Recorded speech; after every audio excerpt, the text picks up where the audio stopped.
மாட்டாங்க. அவனுக்கும் தெரியும் தாய் யாருண்டு, அந்த ஊர்ல உள்ள அத்தனை பேருக்கும் தெரியும். அதனால தாயை சொல்லாம தகப்பனை சொல்றது காரணம் என்னன்னு கேட்டா, அந்த பெண்களுக்கு ஒரு அங்கீகாரம் கொடுக்கறாரு, அங்கீகாரம் இருக்குது. குழந்தைக்கு உள்ள அங்கீகாரம் இல்லது. அதுல யாருக்கு அங்கீகாரம்? என் மனைவி சுத்தமானவள்ங்கிற அங்கீகாரம்.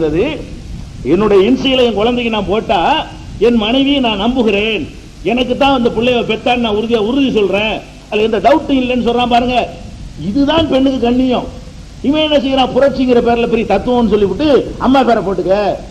அம்மா பேரை போடுறதுக்கு எல்லாருக்கும் தெரியுமே, அது அம்மா என்ன எல்லாருக்கும் யாரும் டவுட் பட்டாதுல, யாருக்கு அதுல சந்தேகம் இருக்கிறது எல்லாருக்கும் தெரியுமா? அது அப்ப தகப்பன் பேரை போடுவது என்னன்னு கேட்டா, ஒரு மனிதனுக்கு ஒரு பலவீனம் இருக்குது. என்ன பலவீனம்? சைக்காலஜி எடுத்துக்கிட்டீங்கன்னு சொன்னா, திருப்பி அதை சொல்லிக்கிட்டு இருந்தோம் ஒருத்தனுக்கு நெசம் நினைக்க ஆரம்பிச்சிருவான். அந்த கோயபல்ஸ் தத்துவம்னு சொல்லுவாங்க இல்லையா, பொய்ய கூட ரிப்பீட் பண்ணி சொல்லிக்கிட்டே இருந்தோம்னு சொன்னா உண்மையாகி போயிடும். பொய்யவே திருப்பி 100 தடவை சொன்னீங்கன்னு வைங்களேன், நெசம் நினைச்சிருவாங்க. இப்போ அமெரிக்காக்காரன் பொய்யவே திருப்பி சொல்லுவான். அதை நெசம் பேர் நம்புற அளவு சொல்றானா இல்லையா? பயங்கர ஆயுதம் இருக்குன்ட்டு சொல்லுவான். பொய் தான் அது, எல்லாம் பொய். இன்னைக்கு பொய் சொல்லிக்கிட்டு தான் இருக்கிறான், இன்னைக்கு அவன் சொல்லிக்கிட்டே இருக்கிறான். கடைசியில் என்ன ஆச்சுன்னு பார்த்தா, பேப்பர்காரன்லாம் இப்போ அதை எழுத ஆரம்பிச்சுட்டான். பயங்கர ஆயுதத்தை தேடுவதற்கு இந்த குழு போய் கொண்டிருக்கிறது. பொய் தான் சொல்ற நம்பிட்டு பேருக்கு தெரியும். ஆனாலும் திருப்பி லட்சம் தடவை சொன்ன உடனே அப்ப நெசங்கிற மாதிரியான ஒரு டைப்ல நம்மளை கொண்டு வந்துடுவாங்க. அந்த மாதிரி இப்போ ஆட்டை கழுதையாக்குறது அந்த மாதிரி கதை தானே. ஆட்டை கழுதையாக்குன கதை இருக்குல்ல, ஆட்டை கழுதையாக்க முடியுமா? ஆக்க முடியாது. ஒருத்தர் ஆட்டை வாங்கிட்டு போயிட்டு இருக்கிறான். இந்த ஆட்டை எப்படியாவது அபேஸ் பண்ணணும் அப்படின்னு ஒரு 3 பேர் பிளான் பண்றாங்க. ஆடு வாங்கிட்டு போயிட்டு இருக்கிறான், இந்த ஆட்டை நம்ம அபேஸ் பண்ணிக்கிறோம். எப்படி அபேஸ் பண்ணணும்?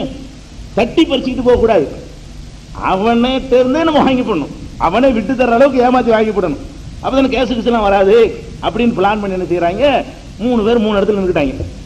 இவன் வர்றான், அப்படி வரும்போது இந்த இடத்துல வர்றான். என்னடா கழுதையை கூட்டிட்டு போற? ஆடை ஓட்டிட்டு வர்றான், சந்தையில் ஆடை வாங்கிட்டு வர்றான்.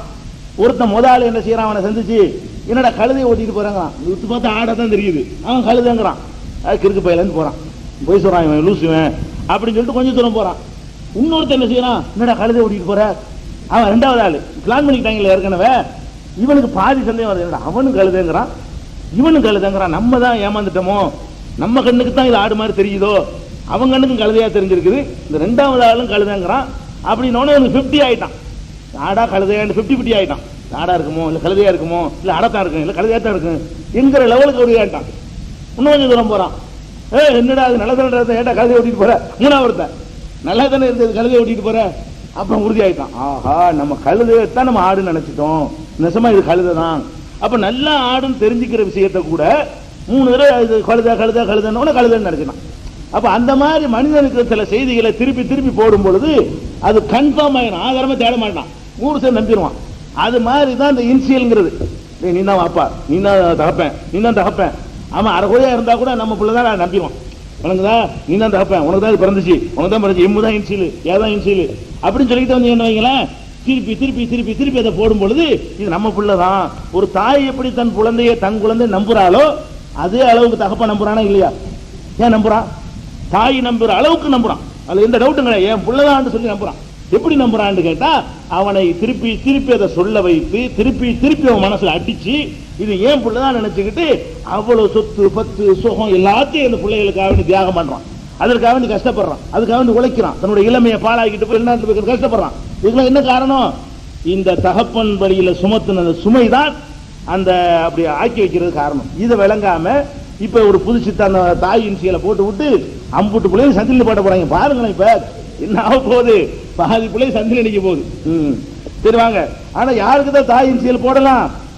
ஈசா நபிக்கு மட்டும்தான் தாய் இன்சியல். இஸ்லாத்துல ஈசா நபிக்கு மட்டும்தான் என்னது தகப்பன சொல்லி அவரை ப்ரூவ் பண்ணி விட்டார்ல, அதனால வந்துகிட்டு அவருக்கு மட்டும்தான் தாய் இன்சியல் போடணுமே தவிர பாக்கி யாரா இருந்தாலும் நமக்கு என்னது இன்சியல் தகப்பன் தான். சரி, அப்ப இந்த மாதிரி அவர்கள் குழந்தையா இருக்கும் பொழுது பேசினார்கள் என்ற விவரத்தை அல்லாஹ் சொல்லி காட்டுறான். இதே விஷயத்தை 21வது அத்தியாயம் 91வது வசனத்தை அல்லாஹ் சொல்றான், வல்லத்தி அஹ்ஸனத் ஃபர்ஜஹா, அந்த தன்னுடைய கற்பை காத்து கொண்டார். மரியம் அலைஹிஸ்ஸலாத்தை சொல்லும் பொழுது இந்த தப்பான நடவடிக்கை அந்த அம்மா ஈடுபடவில்லை, தன்னுடைய கற்பை காத்து கொண்டார். ஃபநஃபக்னா ஃபீஹா மிர் ரூஹினா, நமக்கு சொந்தமான உயிரை அவரிடத்திலே நாம் ஊதினோம். வஜஅல்நாஹா வபனஹா ஆயத்தன் லில் ஆலமீன், அவரையும் அவருடைய பிள்ளையையும் அகிலத்தாருக்கு ஒரு அத்தாட்சியாக நாம் ஆக்கினோம். அவரையும் ஒரு அத்தாட்சி ஆக்கிட்டோம், பிள்ளையை அகிலத்திற்கு ஒரு அத்தாட்சியாக ஆக்கிவிட்டோம் என்று அல்லாஹ் சொல்லி காட்டுறான். அதைத்தான் நம்ம குலோனியம் வளர்க்கணும்.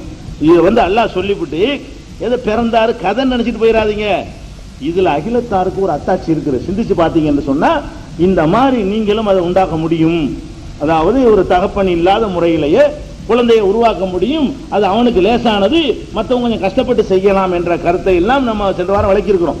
அதனுடைய ஒரு பகுதி தான் இது. ஆனா குளோனிகள் என்னன்னு கேட்டா அதையும் தாண்டின ஒரு டெக்னாலஜி இது. அது ஒன்றும் கண்டுபிடிக்கல. ஏன்னா தாயிடமிருந்து எடுக்கக்கூடிய மரபணுவை கொண்டு பொம்பளை பிள்ளை தான் உண்டாக்க முடியும். ஆம்பளைட்டு இருந்து இருக்கிற மரபணுவை கொண்டு ஆம்பளை உண்டாக்க முடியும். பொம்பளைட்டு இருந்து இருக்கிற மரபணுவை கொண்டு என்ன செய்ய முடியும்? பொம்பளை உண்டாக்க முடியும்.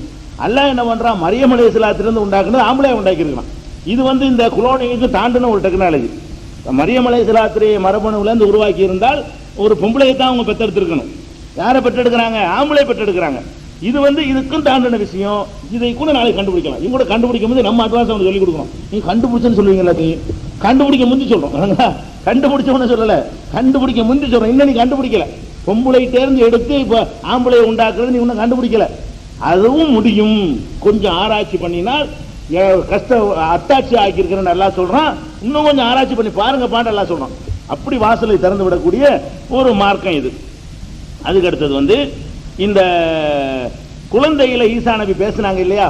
இந்த குழந்தையில பேசினதை வரும் பொழுது இதுல ஒரு 3 பேர் குழந்தை பருவத்தில் பேசியதாக நபிகள் நாயகம் ஸல்லல்லாஹு அலைஹி வஸல்லம் சொல்றாங்க. மற்றவர் யாருமே கிடையாது. அந்த குழந்தை பேசுறது சாபி இமாம் பேசினாங்க, அனபி இமாம் பேசினாங்கன்னு கதை விடுவாங்க. அதெல்லாம் கிடையாது. நமக்கு மார்க்கத்தில் எவ்வளவு நம்பலாம்னு கேட்டா ஈசா நபி பேசின மாதிரி வேற யாராவது பேசியிருக்கிறாங்களா என்று பார்த்தால் 3 பேர் பேசினார்கள் என்று நம்ம நம்பலாம். அந்த 3ல யாருன்னு கேட்டா ஒன்னு ஈசா அலைஹிஸ்ஸலாம் அப்ப தெரிஞ்சு போச்சு. ரெண்டாவது ஜுரைஜ் என்று சொல்லி ஒருத்தர் இருந்தார். ஜுரைஜ் என்று ஒரு ஆள் இருந்த உடனே என்ன செஞ்சிட்டாங்க? அப்ப அந்த அவர் ஒரு நல்ல ஒரு பக்திமான் முந்தைய சமுதாயத்தில் ஜுரைஜ் என்ற பெயர்ல ஒரு பக்திமான் இருந்தாரு. அவர் நல்ல மனுஷனா வாழ்ந்தாரு. ஒரே இபாதத்து வணக்க வழிபாட்டில் இருந்தாரு. அப்ப அவர் டேமேஜ் பண்றதுக்காக என்ன பண்ணிட்டாங்கன்னா ஒரு பொம்பளையோட சம்பந்தப்படுத்தி அந்த பொம்பளை ஒரு பிள்ளை பத்திருச்சு. இந்த ஆளுக்கு பிறந்ததான்னு சொல்லி அவர் மேல பழிய போட்டாங்க. அப்புறமேல அல்லாஹ் அவருடைய நல்ல மனுஷனா இருந்த காரணத்தினால அந்த குழந்தையே பேச வச்சு இவர் இல்லை தகப்பேன், இன்னும் அந்த ஆடு மேய்க்கிறவன் தான் எனக்கு தகப்பேன் அப்படின்னு அந்த குழந்தையை அல்லாஹ் சொல்ல வச்சு அவரை காப்பாத்தினா அப்படிங்கிற ஒரு செய்தியை நபிகள் நாயகம் ஸல்லல்லாஹு அலைஹி வஸல்லம் சொன்னார்கள். புகாரியில 3436வது ஹதீஸ்ல பார்க்கலாம். அதாவது 4வது வால்யூம்ல நீங்கள் பார்க்கலாம். 3436வது ஹதீஸ்ல அவங்க பேசியிருக்கிறாங்கன்னு விளங்குது. அதே மாதிரி யஹ்யா அலைஹிஸ்ஸலாம் அவர்களும் குழந்தையா இருக்குமே நினைஞ்சிருக்கிறாங்க, பேசியிருக்கிறாங்க அப்படிங்கிற செய்தி நமக்கு விளங்குறது. ஆக இந்த குழந்தையா இருக்கும்போது பேசினது இந்த 3 பேர் தான் நினைஞ்சிருக்கிறாங்க, பேசியிருக்கிறாங்க என்று நபி ஸல்லல்லாஹு அலைஹி வஸல்லம் சொல்லியிருக்கிறாங்க. அதுல ஈசா அலைஹிஸ்ஸலாம் ஒரு ஆள். அது ஒரு தெரிந்து கொள்ள வேண்டிய விஷயம். அதுக்கு அடுத்தது இந்த ஈசா நபியை பற்றி அடுத்து தெரிஞ்சிற விஷயம் என்னன்னு கேட்டா, இன்றைக்கு இதெல்லாம் நம்ம நிறைய கருத்து வேறுபாடு. இனிமே நம்ம கிறிஸ்தவ சமுதாயத்திற்கும் நம்ம இஸ்லாமியர்களுக்கு மத்தியில் ஈசா நபியை பற்றி உள்ள வேறுபாடுகளைத்தான் அதிகமான இடங்கள் எல்லாம் சொல்லி காட்டுறான், வரலாறை சொல்வதை விட. அதுல முதலாவது வேறுபாடு என்னன்னு கேட்டா, மரியம் ஈசா அலைஹிஸ்ஸலாம் அவர்கள் இஸ்ரவேல் சமுதாயத்திற்கு தான் தூதர் அனுப்பப்பட்டார்கள், உலகத்துக்கு அனுப்பப்படவில்லை. நம்ம சொல்றோம் இஸ்லாம் என்ன சொல்லுது என்று கேட்டா, ஈசா நபி அவர்கள் தந்தை இல்லாமல் அவர்கள் தாய்க்கு பிறந்தால் கூட அவர்கள் உலக மக்களை எல்லாம் தன்னுடைய வழியின்பால் அழைப்பதற்காக வேண்டி அனுப்பப்பட்டாங்களான்னா அனுப்பப்படவில்லை. அவர்கள் கொடுத்த டியூட்டி என்னன்னு கேட்டா, இஸ்ரவேலர்கள் பனி இஸ்ராயல்கள் அப்படின்னு ஒரு குரூப் வாழ்ந்தாங்க. பாலஸ்தீன இப்போ வாழ்ந்து கொண்டிருக்கிறார்கள், கொஞ்சம் இருக்கிறாங்க. அப்ப அந்த இஸ்ரவேல் சமுதாய மக்களுக்காக வேண்டித்தான் ஈசா அலைஹிஸ்ஸலாம் அவர்கள் அனுப்பப்பட்டார்கள் அப்படின்னு நம்ம சொல்றோம். இது திருக்குர்ஆன்ல இன்னைக்கு ஆனா அவங்க கிறிஸ்தவ சகோதரர்கள் என்ன செய்யறாங்கன்னு கேட்டா, இஸ்ரவேல் அல்லாதவர்களையும் அழைக்கிறாங்க அதன் பக்கம். இன்றைக்கு உலகம் முழுவதும் போய் ஈசா நபியின் பக்கம் வாங்க, இந்த மார்க்கத்தை நோக்கி வாருங்கள் என்று எல்லாரையும் கூப்பிட்டு இருக்கிறாங்க. ஆனால் இஸ்லாம் என்ன சொல்லுதுன்னு கேட்டா தப்பு. இஸ்ரவேல் சமுதாயத்திற்கு மட்டும்தான் அவங்க ஈசா நபியை நான் அனுப்பி வச்சேன், வேற சமுதாயத்தை நல்வழிப்படுத்துறதுக்கு நான் அனுப்பல. அந்த காலத்தில் எப்படி எல்லாம் அனுப்புனான்னு கேட்டா, ஒரு தூதர்னா ஒரு ஏரியாவுக்கு தான் அனுப்புவான். உலகத்தை எல்லாம் வளைச்சுக்கிட்டு தூதரா அந்த காலத்தில் செய்ய முடியாது. அந்த காலத்தினுடைய டெக்னாலஜியை வச்சுக்கிட்டு இந்த வசதிகளை வைத்துக் கொண்டு அப்படி உலகம் எல்லாம் போய் ஒருவருடைய பிரச்சாரம் போய் சென்று அடையாது. அதனால நபிகள் நாயகத்துக்கு முன்னாடி வரைக்கும் எப்படி நிலைமைன்னு கேட்டா, மெட்ராஸுக்கு ஒரு தூதர் வருவாரு, தாம்பரத்துக்கு வேற ஒரு தூதர் வருவாரு, அப்புறம் செங்கல்பட்டுக்கு போனா அங்க ஒரு ரசூல் அனுப்பியிருப்பான்ல, விழுப்புரத்துக்கு போனா அங்க ஒருத்தர் இருப்பாரு. இப்படி உதாரணத்துக்காக வேண்டி இப்படி ஒவ்வொரு ஏரியாவும் ஒரு பகுதிக்கும் ஒரு தூதர் அனுப்பி அந்த சின்ன வட்டத்தை அவங்களுக்கு கொடுத்து அவ்வளவுதான் உங்களுக்கு வேலை செய்ய முடியும். ஒரு மனிதரால் அந்த காலத்துல பெருமனை நடந்து தான் போகணும். இந்த சக்கரங்கள்லாம் கண்டுபிடிக்கப்படாத காலம். சக்கரம் இல்லாம வண்டியில ஏறி உட்காந்து வேண்டாம், கழுதுல ஏறி உட்காந்து போக முடியுமே தவிர வேற ஒன்றும் பெரிய அளவுக்குலாம் பிரச்சாரத்துக்கு போக முடியாது. அந்த மாதிரி காலத்துல எல்லாம் என்ன பண்ணான்னு கேட்டா, ஒரு குளம், ஒரு கோத்திரம், ஒரு ஊரு, ஒரு ஏரியா, ஒரு மொழி என்ற அடிப்படையில் தான் அல்லாஹ் தூதர்களை அனுப்பினான். அந்த மாதிரி அனுப்பும் பொழுது ஈசா நபி எங்க யாருக்கு அனுப்பப்பட்டாங்கன்னு கேட்டா, இஸ்ரவேல் மக்களுக்கு தான் அனுப்பப்பட்டார்கள் என்று குர்ஆன் பல இடங்களில் சொல்கிறது. 61வது அத்தியாயம் 6வது வசனத்தை எடுத்துக்கிட்டீங்கன்னா, இது கால ஈசா இப்னு மரியம், மரியமுடைய மகன் ஈசா சொன்னார். என்ன சொன்னார்னா, யா பனி இஸ்ராயீல், இஸ்ராயேல் மக்களே, இஸ்ரவேலர்களே, இன்னி ரசூலுல்லாஹி இலைக்கும், நான் உங்களுக்கு அனுப்பப்பட்ட அல்லாஹ்வுடைய தூதனாவேன். இஸ்ராயேல் மக்களே கூப்பிட்டு, மனிதர்களே அவர் கூப்பிடல. யாரை கூப்பிடுறாரு? இஸ்ராயேல் மக்களை, இஸ்ரவேலர்களே, நான் உங்களுக்கு தூதராக அனுப்பப்பட்டிருக்கிறேன் அப்படின்னு அவர் சொன்னார் என்று 61:6 வசனத்தில் நீங்கள் பார்க்கலாம். 3வது அத்தியாயத்தில் 49வது வசனத்தை எடுத்துக்கிட்டீங்கன்னா, ரசூலன் இலா பனி இஸ்ராயீல், பனி இஸ்ராயேல்களுக்கு, இஸ்ரவேல் சமுதாயத்திற்கு நான் தூதராக வந்திருக்கிறேன் ஈசா நபி சொல்றாங்க. 3வது அத்தியாயத்தில் 49வது வசனத்தில் சொல்றாங்க, இஸ்ராயேல் மக்களுக்கு நான் தூதராக வந்திருக்கிறேன் அப்படின்னு சொல்றாங்க.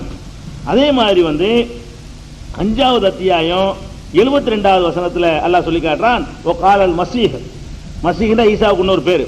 ஈசா சொன்னார், யா பனி இஸ்ராயீல், இஸ்ராயேல் மக்களே, ஊபுதுல்லாஹ ரப்பி ரப்பக்கும், எனது இறைவனும் உங்கள் இறைவனுமாகிய அல்லாஹ்வை வணங்குங்கள். இஸ்ராயேல் மக்களுக்கு தான் போய் சொல்றாரு என்று சொன்னார் என்று அல்லாஹ் சொல்லி காட்டுறான். அதே மாதிரி இது 5:72 43வது அத்தியாயம் 59வது வசனத்தில் அல்லாஹ் சொல்லி காட்டுகிறான், இன்ஹுவ இல்லா அபுதுன் அன்அம்னா அலைஹி வஜஅல்நாஹு மஸலன் லி இஸ்ராயீல், அவர் நம்முடைய அருள் பெற்ற ஒரு அடியார். அவரை இஸ்ரவேல் சமுதாயத்திற்கு ஒரு மாடலாக, ஒரு முன்மாதிரியாக, ஒரு வழிகாட்டியாக நம்ம ஆக்கினோம் அப்படின்னு சொல்லி அதையும் அல்லாஹ் சொல்லி காட்டுறான். அப்ப இதெல்லாம் நமக்கு என்ன விளங்குதுன்னு கேட்டா, ஈசா நபி அவர்கள் இஸ்ரவேல் சமுதாயத்தை வழிபடுத்த தான் அனுப்பப்பட்டாங்களே தவிர இஸ்ரவேல் அல்லாதவர்களுக்கு அனுப்பப்படவில்லை. ஒரு ஆளுக்கு என்ன டியூட்டி கொடுக்கப்படுதோ அந்த டியூட்டியை தாண்டி செய்வது இறைவனுக்கு எதிராகத்தான் கருதப்படும். இப்போ ஒரு இந்திய அரசாங்கத்திலிருந்து, தமிழக அரசாங்கத்திலிருந்து சென்னை மாவட்டத்துக்கு ஒரு கலெக்டரை போடுறாங்க. அவர் எதுக்குள்ள நின்றுக்கிறனே, சென்னை மாவட்டத்துக்குள்ள நிக்கணும். சென்னை மாவட்ட கலெக்டரா போட்டவர் அதே ட்ரெஸ்ல, அதே யூனிஃபார்ம்ல போய் திருச்சியில் போய்கிட்டு நான் கலெக்டர் வந்திருக்கிறேன்டா ஒத்துக்குருவாங்களா? நீ எங்க கலெக்டர், உன்னை எங்க அனுப்பிச்சு அங்க போயா? இங்க திருச்சிக்கு சாதாரண ஆளா தான் வரணும், இங்க கலெக்டரா வரக்கூடாது. சாதாரண ஒரு பிரஜையா வர முடியுமே தவிர திருச்சிக்கு கலெக்டரா வர முடியுமான்னு கேட்பாங்களா இல்லையா? அப்ப ஒரு மந்திரி இருக்கா, தமிழ்நாட்டில் மந்திரியா இருக்கிறாரு, தமிழ்நாட்டில் மருத்துவ கல்லூரி கல்வி மந்திரியா இருக்கிறவர் போய் கர்நாடகாவில் அங்க உள்ள கல்வி கூடங்கள்ல சட்ட உத்தரவு கூட எடுபடுமா? நீ எங்கேயா கல்வி மந்திரி, அங்க போயா? இங்கே கர்நாடகத்துக்கு என்னத்துக்கு வர்றேன்னு கேட்பாங்களா இல்லையா? அப்போ ஒவ்வொரு தமிழ்நாட்டுக்கு முதலமைச்சராக இருக்கிறவர் போய்கிட்டு அங்க ராஜஸ்தான்ல போயிட்டு உத்தரவு போட முடியுமா? ஏதாச்சும் நான் முதலமைச்சர் வந்திருக்கிறேன், எங்க முதலமைச்சர் நீ? அந்த வேலையை தாண்டி வராது, அது குற்றம். அப்புறம் அப்படி தாண்டி வருவது அத்துமீறல் குற்றம்.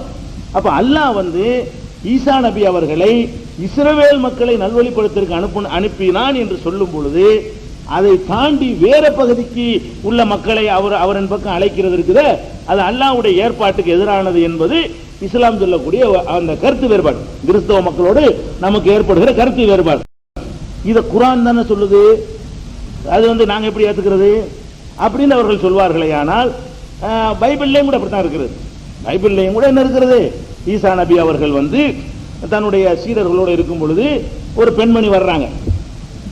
என்ன பெண்மணி? கானான்கிற கானானிய ஸ்திரீ, கானான்கிற கோத்திரத்தை சேர்ந்த ஒரு பெண்மணி என்ன செய்யறாங்க, அவருக்கு அத்தர்லாம் பூசி ஈசா நபியை நல்லா குளிப்பாட்டி அவரை மகிழ்ச்சி உரை செய்து தன்னுடைய பிள்ளைகளுக்காக வேண்டி ஆசையை கேட்கிறாங்க. அப்ப ஈசா நபி சொன்னதாக அதுல வருகிறது, என்ன வருது, பிள்ளைகளின் அப்பத்தை எடுத்து நாய்களுக்கு போடுவது அழகல்ல, நாய்க்குட்டிகளுக்கு போட மாட்டேன், இஸ்ரவேலர்களாகிய ஆடுகளுக்கு நான் அனுப்பப்பட்டிருக்கேனே தவிர யாருக்கு அனுப்பப்படல, வேற சமுதாயத்துக்கு நான் அனுப்பப்பட்டவன் இல்லை என்று ஈசா நபி சொன்னதாக அந்த இப்ப உள்ள புதிய ஏற்பாடுல இன்னைக்கு நீங்க பார்க்கலாம்.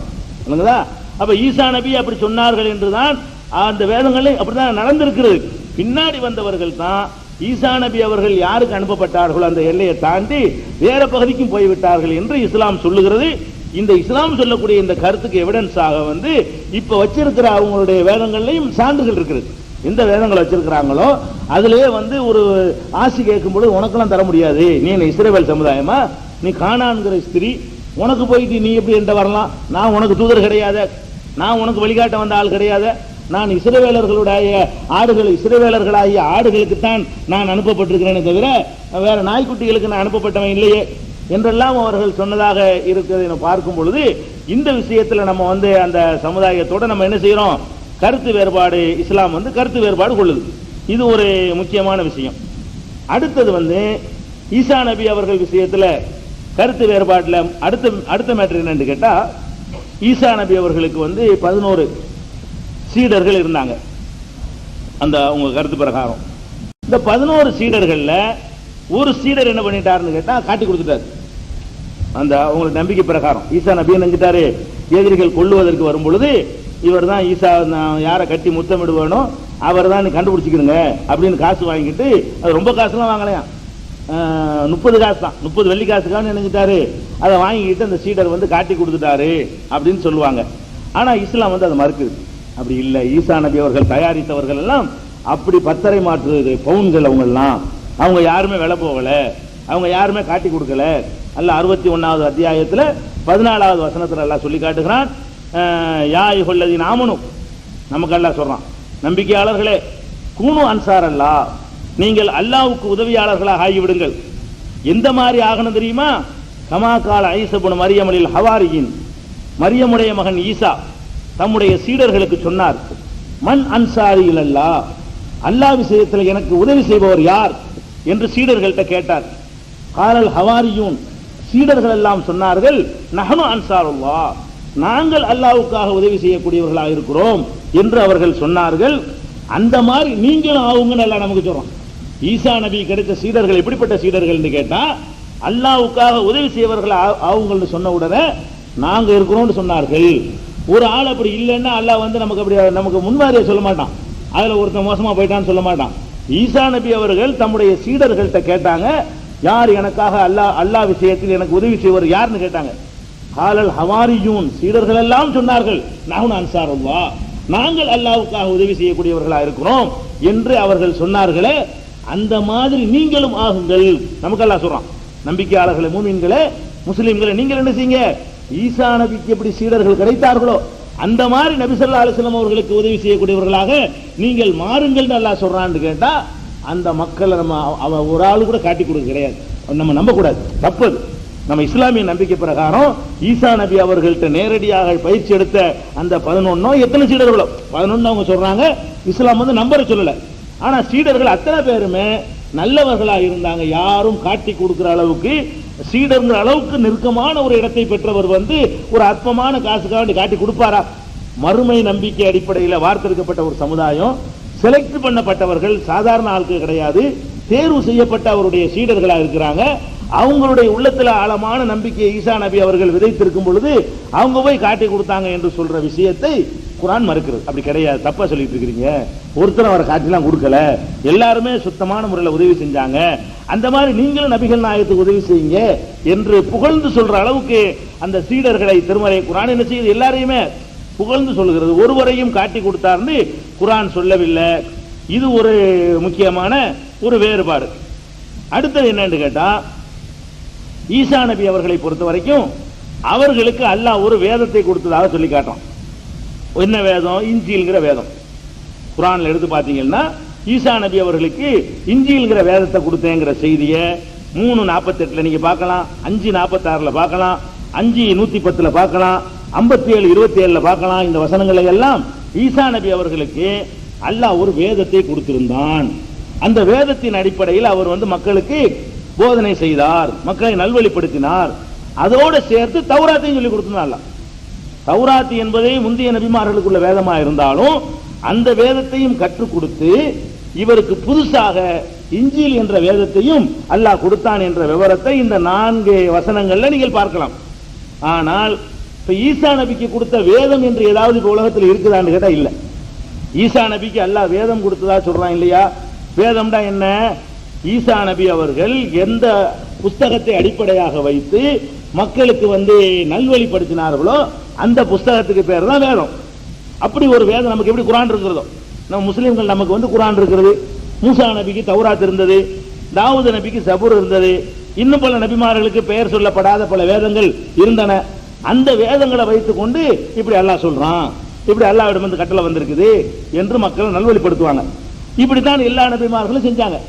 ஈசா நபி அவர்களும் அந்த மாதிரி தான் பண்ணியிருப்பாங்க. ஏன்னா இன்ஜில் அல்லாஹ் வேதத்தை கொடுத்துருக்கிறான். அவங்களுக்கு அல்லாஹ் வேதத்தை கொடுத்துருந்தான்னு சொன்னா அந்த வேதம் எங்கே? ஈசா நபி கொடுத்த வேதம் இப்ப யாருமே இல்லை. இன்ஜில் சொல்றமே ஈசா நபி கொடுத்த வேதம் கிடையாது.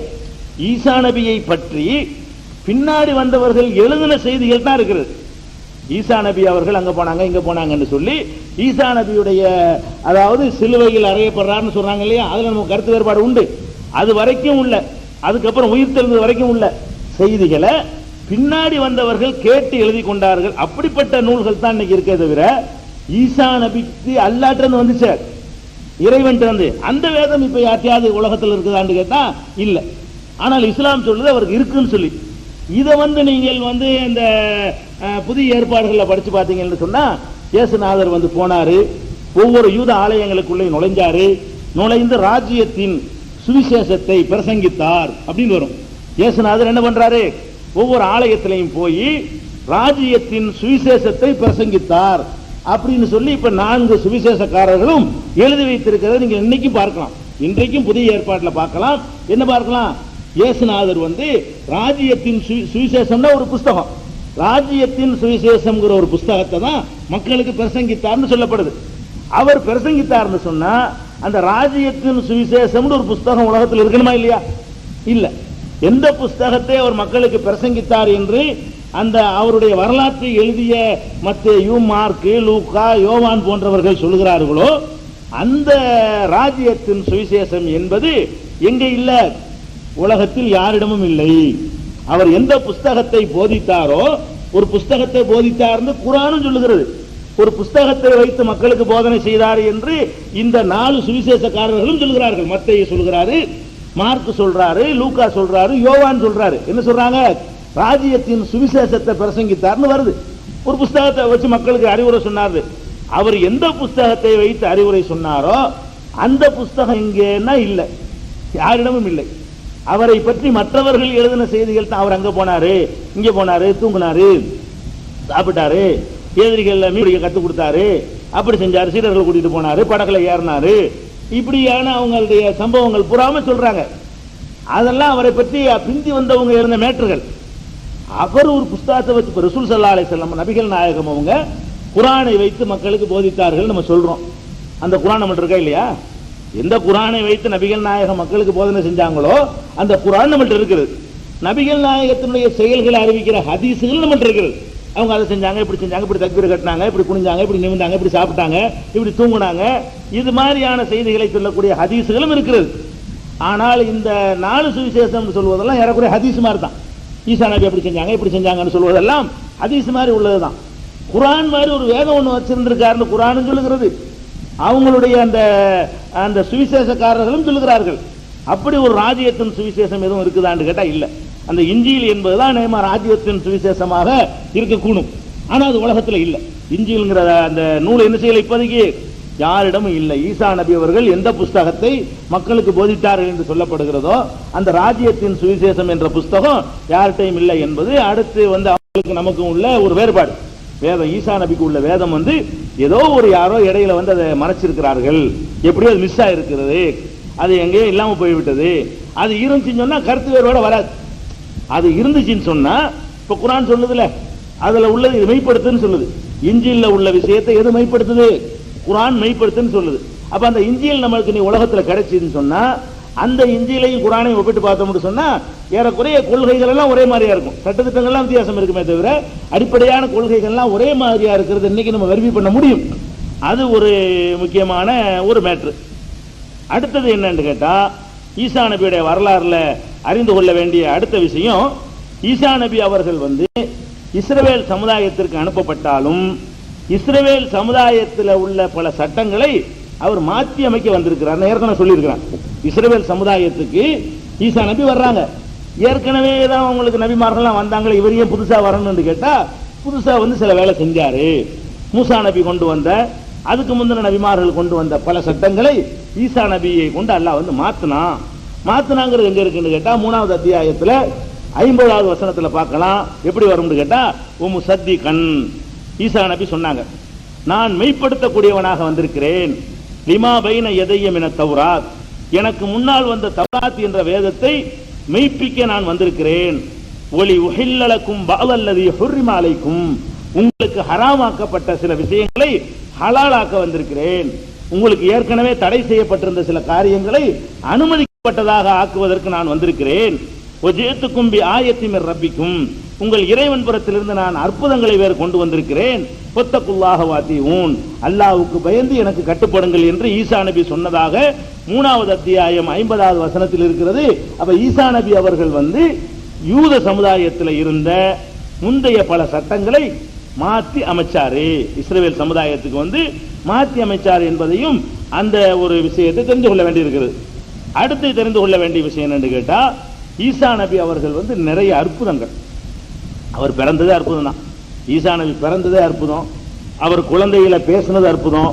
அது போக வேற சில அற்புதங்கள்லாம் அவர் செஞ்சதாக அல்லாஹ் சொல்றான்.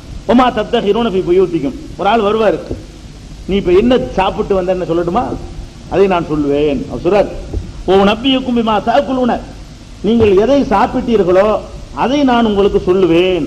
ஒமா தத்தஹிரூன, எதை மிச்சம் வச்சிருக்கல வீட்டில் அதையும் சொல்லுவேன். ஃபீ புயூத்திக்கும், உங்கள் வீட்டில் நீ வந்து இப்ப வந்து ஒரு கிலோ கறி வாங்கினீங்க, அதுல முக்காக்குள்ள.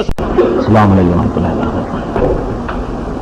அல்ஹம்துலில்லாஹ் அல்ஹம்துலில்லாஹி நஹ்மதுஹு வ நஸ்தஈனுஹு வ நஸ்தக்ஃபிருஹு வ நு'மினு பிஹி வ நதவக்கலு அலைஹி வ நஊது பில்லாஹி மின் ஷுரூரி அன்ஃபுஸினா வ மின் ஸய்யிஆத்தி